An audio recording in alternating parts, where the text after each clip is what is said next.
Yes. Okay, so primarily welcome to the Bosnian Valley of Pyramids. My name is Eldar and I'm going to be your guide. We're going to make a circle tour through the tunnels, which is going to be 700 meters. Okay, so we're going to begin with the tour once we get into the tunnels. The first 10 meters from the entrance are really low, so we have to duck down. The rest of the tunnels are 2 meter high average, so it's going to be alright, and taking photos and videos is allowed.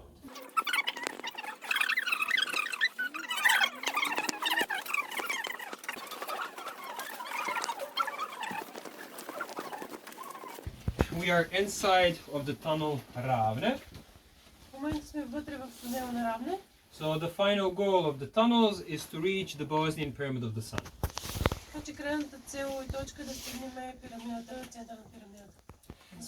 The Bosnian Pyramid of the Sun is the largest pyramid in our valley. The height of the pyramid is 368 meters.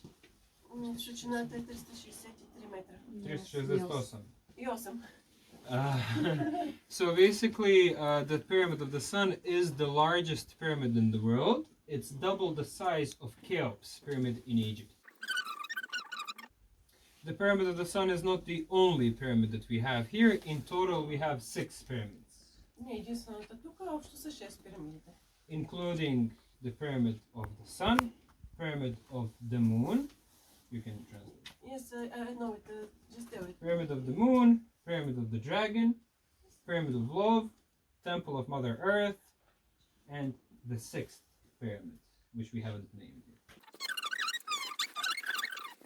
yet. The excavations and the analysis of the Sun Pyramid began in 2005.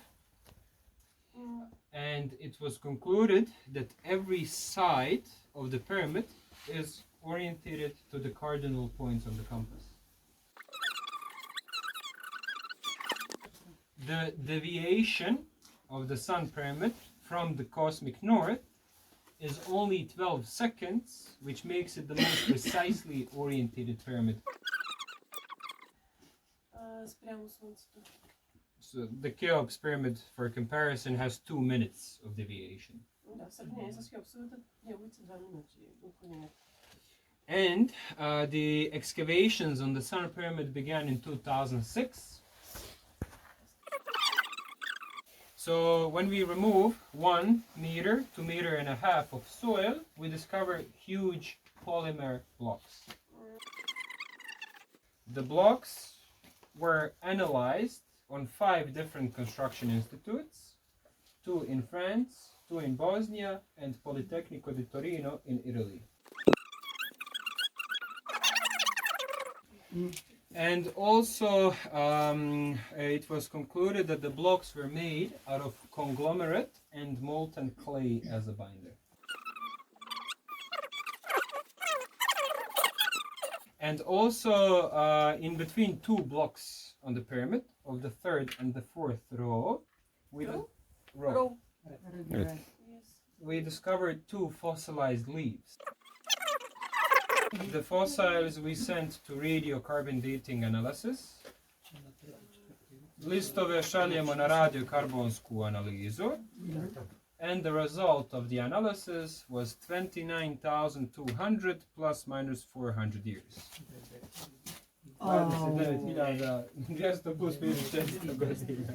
So that makes the Pyramid of the Sun a building from Paleolite or the Old Stone Age.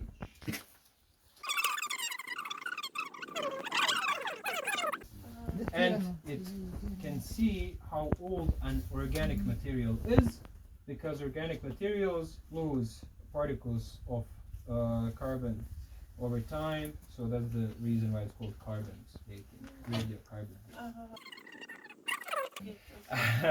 So basically, the amount of pressure that those blocks can withstand in average is 143 megapascals, which is a lot of pressure.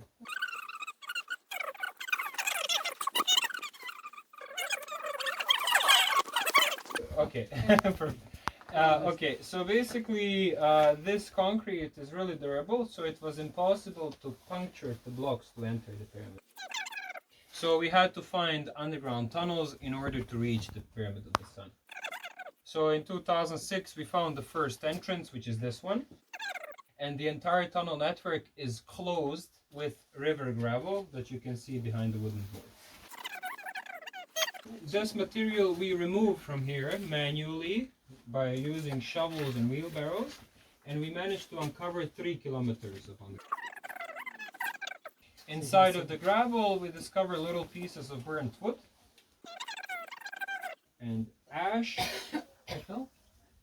and sticks, which means that somebody used fire here. And we sent that material also to radiocarbon dating analysis in Uppsala, Sweden, and the result showed 5,000 years old, which means that the tunnels were closed in the Bronze Age. Here you can see the basic measurements regarding the air in the tunnels. The temperature of the air is 12 to 14 degrees Celsius. The concentration of oxygen moves within a range of 19.2 up to 20.9%. And the most common concentration of oxygen that we measure is 20.5%, which is the optimal level. The air circulates around the tunnels because they were designed like a system of high and low ceilings, which allows the pressure of air to vary in different parts of the tunnel.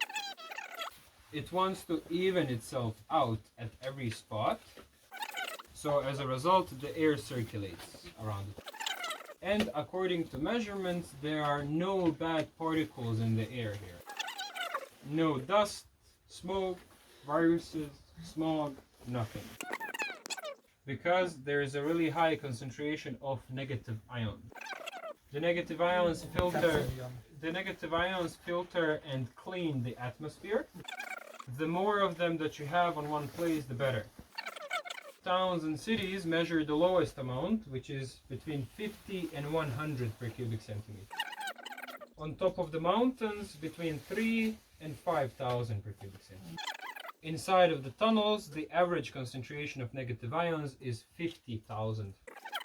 When you inhale negative ions, they filter out your respiratory organs. Through your lungs, they enter the bloodstream.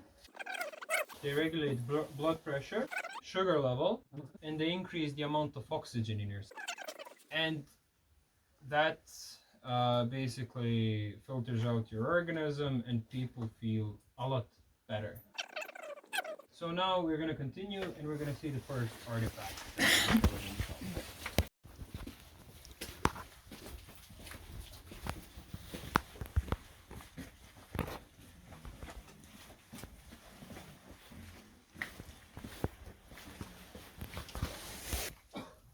Okay, where's my translator? Right there. Perfect. Colleague, pass with the group. You can come to the blocks. 21 meters to be exact. There is underground water. The underground water is always the same width of the block. The pointy end of the block is pointing the way where the water is flowing. The underground water flows and generates vibration, which are called geopathogenic radiation. They can be very hazardous. So if you build your house on top of a geopathogenic zone, you can experience your floor cracking, your ceiling cracking, you can have trouble sleeping, and you can get sick. So these blocks were placed directly on the source of geopathogenic radiation. They're not kameni. Kameni is stone. It's ceramic. Ceramic is artificial. Yeah, the ceramic is artificial, stone is natural. So the geopathogenic radiation hits the quartz in the blocks, the quartz crystals activate and generate an electromagnetic field.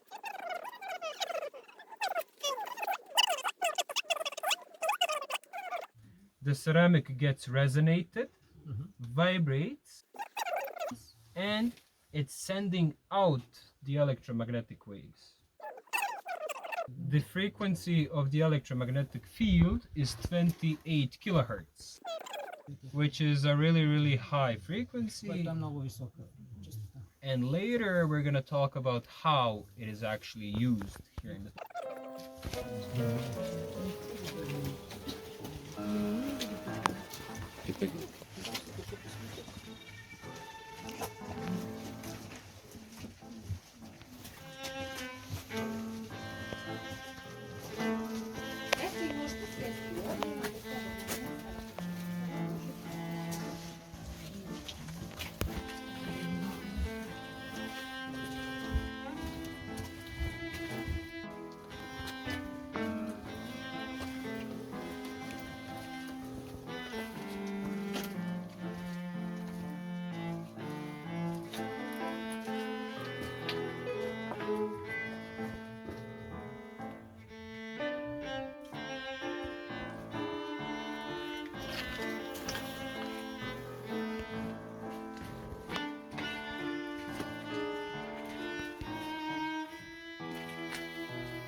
Сигурно са втората. Викам, не, ние сме третата.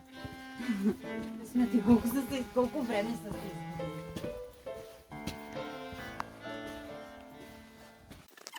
The lake covers 10 meters squared of surface. The water is half a meter deep. It never increases the level or lowers it. The water always stays the same. In 2012, we discovered 2 tunnels filled with water, which you can see on this here poster. The top row of pictures is a tunnel 200 meters long. I'd approach. We're just gonna wait for my colleague to pass. Why we don't go over here to these tunnels is because people try to take the water in their helmets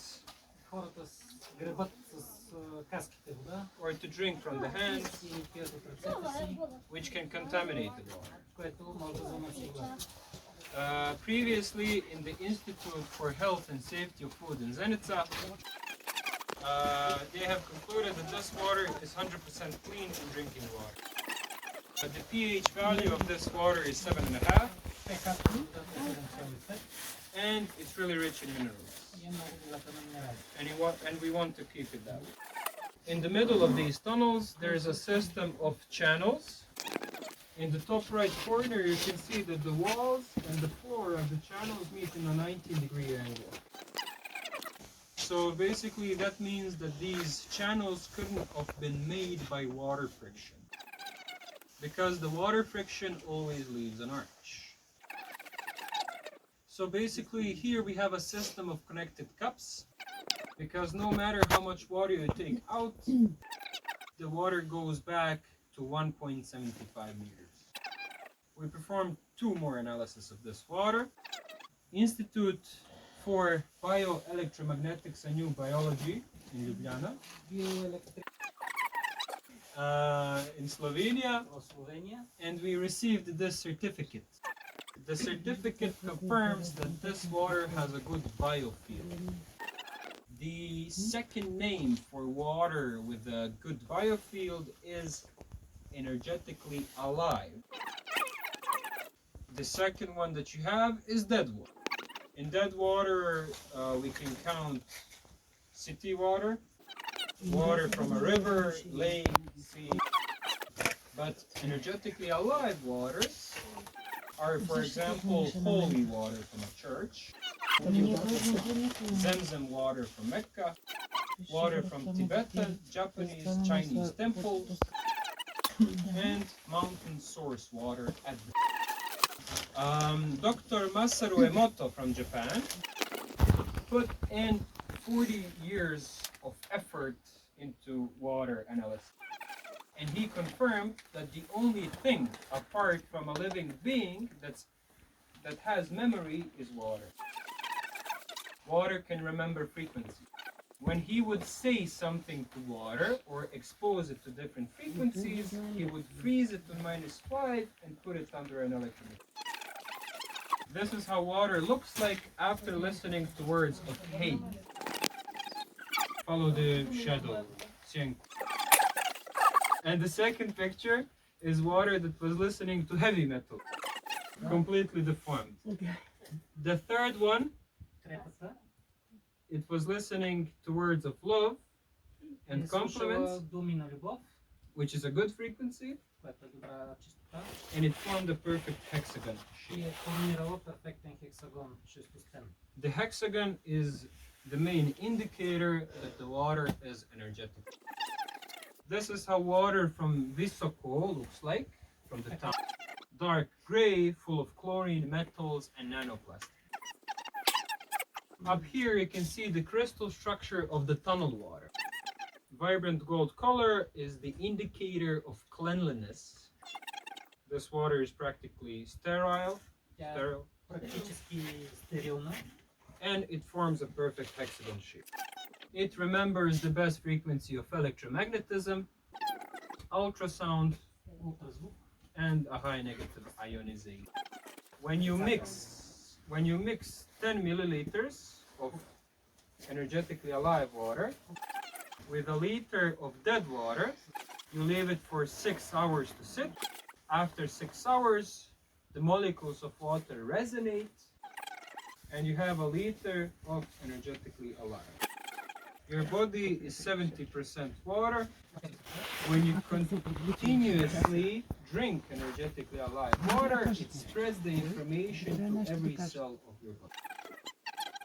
Because we had a really high demand of this water, we started bottling it in 2015. We use dark glass bottles, and you can get the shisheta in the souvenir shop. It's dark glass to protect the water from sunlight, and the glass is a neutral material. From one bottle, mathematically, you can make 25 liters. The reason why we sell tickets, books, and souvenirs is to finance everything here, because we are not supported by the government. So I want to thank you for coming here today, because each and every single one of you, by buying a ticket, you participated in the cleaning process. So muchas gracias. Thank you so much.